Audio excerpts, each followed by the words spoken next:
Hi, everyone, and a warm welcome to this session. So I hope all of you are doing well, first of all, and thanks for joining. So we are going to talk about CMAT 23, the overall analysis. So I'll be talking a little bit about slot 1 and slot 2 both.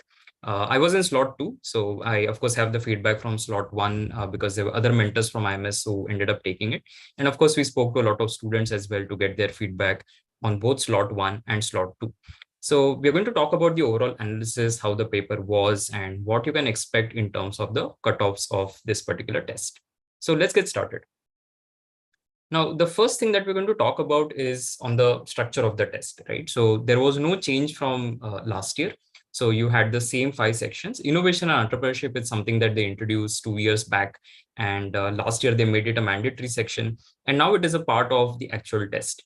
So you see that what they have done is to move from that optional innovation entrepreneurship to make it like a mandatory thing. They reduce the number of questions across all the other sections and made it 20 in each of the sections. So starting from quant, LR, language, GK, and innovation and entrepreneurship, you have 20 questions in each of the sections with 4 + 4 - 1 marking scheme. And the maximum marks that you can score in any of the sections is going to be 80 and a total of 400. Now, in slot 1 and slot 2, of course, there were some differences. So definitely that is something that we'll speak about as we progress. But overall, the perception that we have got from slot 1 is that the quantitative technique part was slightly easier compared to what it was in slot 2. So slot 2 was definitely more difficult compared to slot 1. There were some differences in terms of how the composition of the section was, in terms of whether DI questions were asked or not asked, and from individual topics, how many questions were asked. Logical reasoning, I would say, was similar, whether in slot 1 or slot 2, was universally found to be much easier compared to what has been earlier. On the language comprehension side, a lot of people found it very easy, especially if you're somebody who has prepared for tests such as NMAT, SNAP, CET, etc. You would have, and even CAT for that matter, you would have found the language comprehension section to be very, very simple. A lot of questions related to grammar and vocab were asked. And if you had command on that, this section would have been a cakewalk. On the GK front, it was found to be difficult, as it has always been the case. Plus, you'll sometimes find that people tend to either overestimate or underestimate the difficulty. And GK, especially the difficulty assessment, is a very, very subjective thing. Unlike, say, something like a quant or an LR or RC difficulty, where it is not subjective. If I see something and I know that fine, most of the people will be able to get it, I can classify it as an easy thing. But for GK, that is not true, because each of us read different sorts of things. We have our areas of comfort and discomfort and all of that. And basis that, you end up evaluating what the difficulty of the GK section is. In our estimate, I think for a reasonably well-prepared candidate, somebody who had prepared for the GK section, and by preparation, I mean dedicated reading over a period of maybe 5 to 6 months, and then actually taking a lot of GK practice tests and then taking mock test and so on, I would say a 12 plus would have been a very, very good attempt. Okay, if you have attempted something like 15 plus on the GK, I think you're on your way to get to a phenomenal score. But I would say for most of the candidates, 9, 10, 11, 12, right? That is going to be something that I would say as the good attempt in the GK, depending on which slot you were in. In slot 2, wherein I was, I think a 10 to 11 would have been a very good attempt on the GK. Coming to innovation and entrepreneurship, this is one area where they have experimented a lot. So when they introduced it, they had asked an RC. When in the next year, they started asking some current affairs questions related to business. And now if you see, I'll talk about the composition on its slide. But then this is one area where you could have taken a lot of half chances, because there were questions wherein you could read the options. And even if you don't have an idea, even if you have not studied management as a subject, there were possibilities wherein you could have said, okay, fine, I think this could be the answer, right? And invariably you would have been correct. So I would say, again, 11 to 12 in slot 1, maybe it was a little difficult. But 14, 15 in slot 2 was manageable. There weren't too many GK questions related to innovation and entrepreneurship. Most of it was fairly something related to management concepts. If you're coming from a management background, you would have found it to be much, much easier. For example, types of entrepreneur like Fabian, drone, and all those things. If you have studied those things, it would have been much, much easier to handle this part, which is the innovation and entrepreneurship. overall, I think an attempt of 75 or more puts you in a very good position. And that is how even it has been previously. And at this point of time, again, the assessment of difficulty always becomes a challenge, and saying that, okay, this should be the cutoff or that should be the cutoff, because you will end up meeting people who have said that, okay, who will say that, okay, I've attempted so many questions on the quant, right? For example, you'll meet somebody who will say, oh, I've attempted all 19 or 20 questions on the quant. But you'll also find people, and you'll find those fewer in number because they will not come and tell you, who really struggled, right? So people who were able to attempt maybe even 3, 4, or 5 questions on the quant, though there were a lot of questions that you could have done, right? So, and I'll talk about quant as we progress, because that was the challenging area in slot 2 at least. So overall, I would say both, if you look at the overall total, you will see some balance, because in slot 1, you had easy quant, but difficult innovation entrepreneurship. In slot 2, you had difficult quant, but easy innovation entrepreneurship. Language comprehension, LR were similar in both the slots, so not much of a differentiator there. GK again was similar in both the slots, and that is like the most a difficult area, I would say, if you look at all the other sections. So let's now talk a little bit about the individual sections in depth. Before we get into that, we'll talk a little bit on the score versus percentile. I think a 300-ish, like 305, maybe even 310, if it is like an easy paper in some cases, could fetch you a 99.5 plus. And the problem with CMAT is that there is a lot of aggregation between a particular range, right? And that happens because there will be those few questions that will make a lot of difference, but most of the people would be able to attempt X number of questions from each of the areas. For example, in quant, right, a lot of people will be able to attempt, let's say, 5, 6, 7, 8 correct questions, right? But then as you go on the higher side, how many people will be able to attempt, say, 18, 19, 20? That kind of becomes the differentiator. So you will see that as you go from, say, a 295, 305 range to, say, 5 questions down the line, right, below that, so let's say 20 mark difference, that becomes a difference of 0.5 in the percentile. So from a 99 to, say, a 99.5, because there are fewer people in that range. But if you go further 20 marks down, which is, say, roughly another 5 questions, you will have a difference of about 4%. So you're going to see a lot of people aggregated in a very small range as you go from, say, a 230, 240, 250 kind of a range. Okay. At this point of time, of course, we don't know how their normalization system and everything is going to work. I just hope that they normalize, because no matter how meticulously the paper setters try to keep the difficulty equal, it's not possible to do that. Okay, it's very, very difficult unless you say that, okay, I made one question of quant here, I'll just change the values and make another question of quant in the another paper, right? That is not what they have done. So because the composition is different, ideally, to be fair to all the aspirants, they should normalize, right? But again, let's see how the final thing comes out. I can see some of you have commented with your attempts. Slot 2, total 85 attempts. I think that's a very good attempt in this particular slot. 18 quant, LR 20, 20 VA, 17 on IE, and GK 10. Right? I think Sri Harsha, that's a very good attempt in my view. I think if you have 90+% accuracy, I think you're on your way to get to a good score, right? Rishabh, I've already answered your question whether will there be a normalization or not. We don't know, but we just hope that they do it, right? Because so that it's fair on all the aspirants. Let's talk about the quant section now. So in quant section, if you look at slot 1 versus slot 2, there were differences, right? So difficulty wise, I've already mentioned that there was difference, but even composition wise. So you see in slot 1, 6 questions of arithmetic, but in slot 2, 8 questions of arithmetic. And what made it particularly challenging as a test was a lot of these questions. I think there were at least about 4 or 5 questions wherein there are 2 statements given, right? And the options are like, both are true, both are false, one is true, 2 is false, 1 is false, 2 is true. And both those statements had something in it, right? So for example, a question like that, somebody walks at 5 km/h, reaches 10 minutes late. If increases speed by 1 km/h, then reaches 4 minutes early. And then the distance between the home and the school is given, right? Some 7.5 or something like that. So you have to solve that statement first and see if it is true or not. You also had to solve the statement 2 and see if it is true or not. which effectively means that you're not solving one question of quant, but you're solving two questions of quant, because you're solving those two statements, right?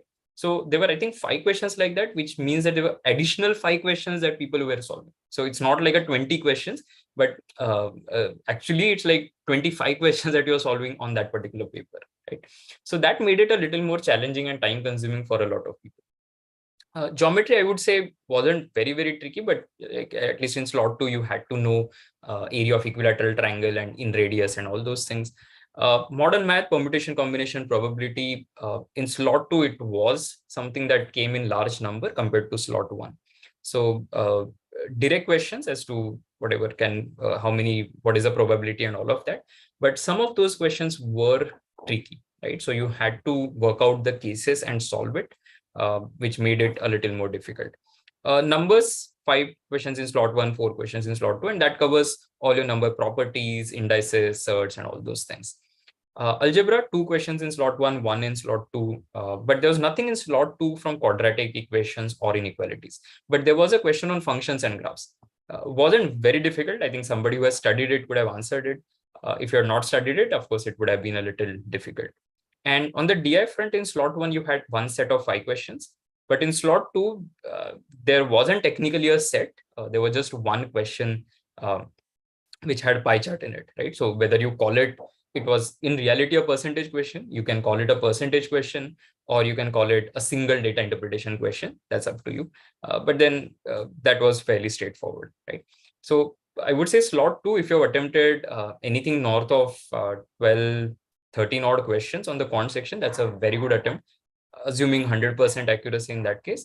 But if you attempted even slightly less than that, but you have good accuracy, I think you should be fine, as long as you are compensating for that with some other section. Now, moving to the logical reasoning section, again, something that was easy in both the slots, right? So I didn't meet anyone who said that OLR was difficult or it was moderate. Everybody said that it was easy. The reason for that is also because when you take CET, SNAP, NMAT, etc., you end up doing a lot of LR, and that makes your life easy. So there were some questions which were tricky for sure. For example, especially on the non-verbal reasoning front, there were a few tricky ones. I'll speak about verbal reasoning first. So everything that you can imagine, right? Syllogisms, assertion reason, analogy, strengthening, weakening arguments, implicit assumptions, cause and effect, odd one out, and all of that, right? So everything made an appearance in both the slots. On the non-verbal reasoning front, at least in slot 2, the arrangement questions which were there were one single question, right? So you don't have multiple questions on an arrangement. You make the arrangement. So there was a circular arrangement, right? So you just make it and that's it. There was only one question on it. Series, there were quite a few questions and you had to really crack the logic. Especially, I think in slot 2, there was this one question which was, I think, BAC or CAB or something like that. So CAB is coded as 75. How is true coded? That was a fairly challenging question. So you really had to think to figure out what the logic was. Even a 3x3 logic puzzle that was there. So there are numbers from 31 to 39 written in 3 rows and 3 columns. And there was some data given on it. Again, a singular question, slightly long, but manageable. Calendar question, there was one direct question, and a lot of coding decoding appeared in both slot 1 and slot 2, right? So if this is coded as this, how will this be coded? Even within that, there were questions like match the columns. So you had 4 codes on one side, 4 codes on the other side, and you had to match to see which is matching with which one. Okay, so I would say LR was the most scoring area along with the verbal section. I think if you attempted anything north of 16, 17, that can be considered to be a very good attempt. Those of you who attempted all the questions and have got everything correct, fantastic. And it was, by the way, possible to do that. Of course, there will be those a little bit errors here and there in terms of assertion, reasoning, assumptions, inference, etc., because that generally tends to be an area where people don't have 100% accuracy. But otherwise, overall, possibly one of the most manageable sections of the test today. Speaking of language comprehension, a lot of people felt that it was very, very straightforward. Reading comprehension in slot 1, you had 3 RCs, surprisingly, but only 5 questions based on it. And these were very short RCs, 70 to 100 words. But in slot 2, you had only one RC, which was on religion, about 600 odd words. But again, nothing difficult on it. So if you read the RC nicely and you had all the time in the world, that's how it is in CMAT, you could have answered all the questions correctly. Okay, there wasn't anything which was out of the world. On the vocab front, again, it is an area where either you know it or you don't, but then the words themselves were not very difficult, right? So a lot of words or idioms that sort of made an appearance, it wasn't very difficult to find it. Even foreign phrases. So there was one question in slot 2 on foreign phrases like carpe diem and something like that. So if you, even if you, I think, watch a lot of YouTube or you must have heard that term somewhere, and it was very easy to then answer rest of it. Grammar, 7 questions in slot 1, 9 questions in slot 2. Again, everything, right? Fill in the blanks based on is, am, were, was kind of a thing. Sentence correction, changing from active voice to passive voice and all of that. Pretty rudimentary basic grammar, right? So there was nothing intense across grammar questions that appeared in both the slots. Verbal reasoning, so there was one question on parajumble, so nothing much to talk about there. 4 statements were given and it was very, very straightforward. Again, another scoring area. So overall, I think if you're prepared for other exams and for CMAT, of course, and you generally have decent command on language, it was possible to attempt all 20. Good attempt, I would say 16, 17 plus if you have done. I think that's a very good position to be in. Speaking of, I think the nemesis for a lot of people, which is the general awareness section. So GK is as I said, very difficult to talk about what is the difficulty of GK. Somebody will say, oh, I had this question. It was a sports question. I like sports. Very easy. But there was a question from judiciary. I hate it. I have never read it. Difficult question for me, but easy question for somebody, let's say, who has studied law in school, right? So very difficult to talk about overall difficulty, but I would say at least in slot 2, based on my assessment, and when I compare it with all other exams that we have seen in the past, 10, 11, 12 questions, right? I think that is like a good attempt. Anything more than that is a bonus. And I think if you have attempted, say, 15, 16 plus on the GK, and when I say attempt, I'm saying if you know 15, 16 questions correctly, that's a fantastic position. Okay, so it ultimately boils down to who gets a lot of marks in GK, because as I said, verbal and LR, these are not the differentiators in this test. Okay, quant is a differentiator, GK is a differentiator. These are the only 2 areas that can really differentiate. So static GK dominated this time. You had very few questions from current affairs. So people who were reading like 5-6 months of current affairs would have got some help or benefit from that, maybe in a few static GK questions, but didn't really benefit them on the current affairs side. Okay, just give me a moment.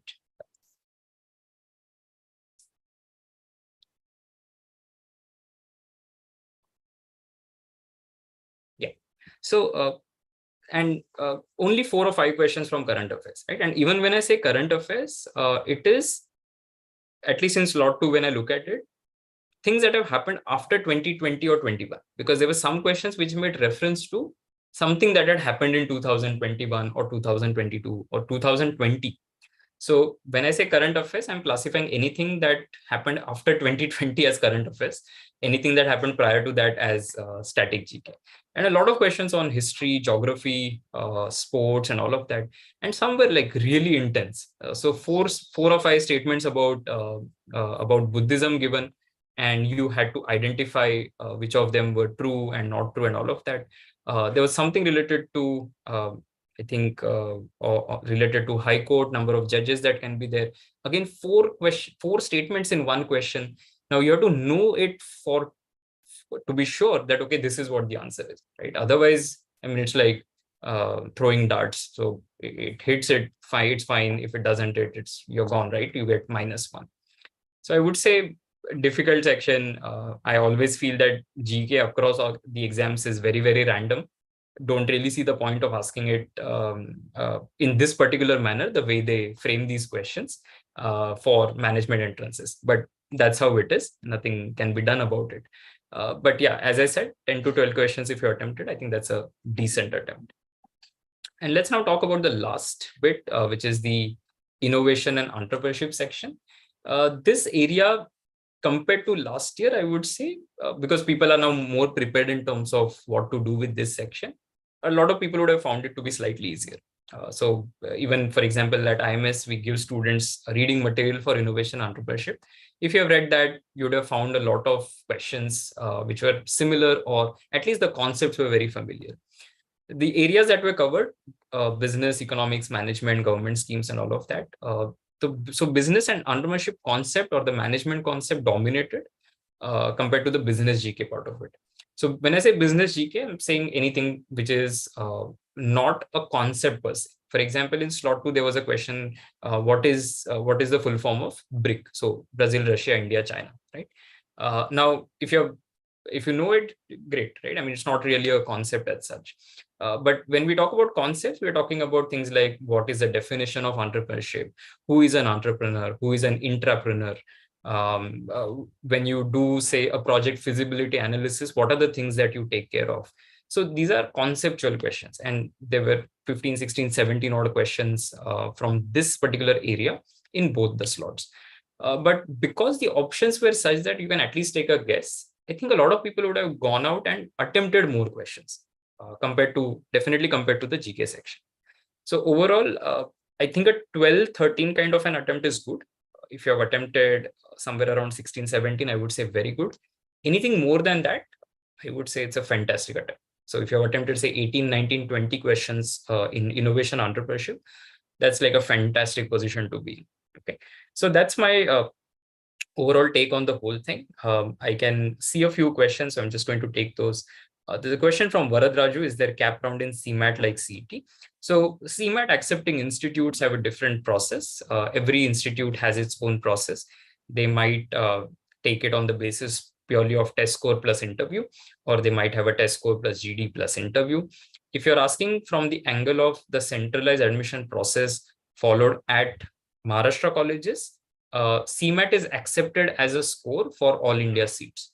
Okay, and that process will start only after CET result and after CMAT result. So you still have some time for that. But if you're asking me, when you apply to other colleges through the CMAT score, let's say colleges which are some of the colleges in Maharashtra or outside Maharashtra as well, they will follow their own process. Okay, so it's not that all the colleges will have like a centralized process kind of a thing. KV, I think you had the same question whether there's cap round. But yeah, so cap round, the centralized admission process is a very unique thing only for the CET cell in Maharashtra.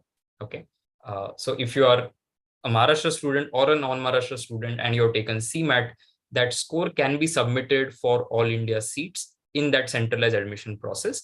But the details of it will come only after the CET result is announced. And some of you might be familiar with what is happening on the CET front. There's a retest happening. So the result will be out sometime, hopefully in May. Only after that, so maybe in June or something, the actual process of admission will begin. But for colleges which are offering PGDM programs or MBA programs at other B schools that accept CMAT score, the process will be different. So for that, you'll have to visit the website of that particular institute, apply to it, and then go through it. Okay, so it's not a centralized process that way.